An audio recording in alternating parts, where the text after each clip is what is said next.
สบายดีทุกคนมื้อนี้เขาจิมาเว้าเกี่ยวกับ Facebook ติดรหัส2ชั้นเนาะเพราะว่า Facebook ของข่อยมันก็ติดรหัสแบบนี้คือกัน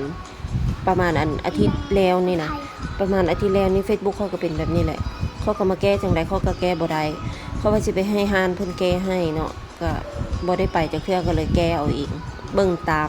YouTube เขาก็เข้าไปเบิ่งใน YouTube เฮ็ดตามใน YouTube ทุกสิ่งทุกอย่างแต่ก็ยังเข้าบ่ได้มื้อนี้จะว่า5-6 มื้อที่6จนว่าสิเป็นโรคซึมเศร้าย้อนเพราะว่าเข้า Facebook บ่ได้แล้วค่อยสิมาบอกวิธีแ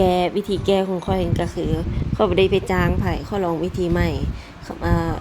Facebook มันจะให้ยืนยันใน Gmail แล้วก็เบอร์โทรเนาะเขาก็เลยเปลี่ยนเบอร์โทรเขาก็เลยส่งไปอีกเบอร์โทรโทรศัพท์อีกหน่วยนึงต่างหากนะแล้วมันก็ส่งรหัสไปแท้แล้วข้อยก็เลยมาลองใส่ข้อยยังคิดอยู่ได้ว่าจิบ่เป็นหยังบ่หั่นนะก็เลยลองมากดรหัสใหม่เข้าไปก็เลยว่าได้เป็นตะบุญให้เจ้าเป็นตะบุญค่อยละได้ Facebook กลับคืนมา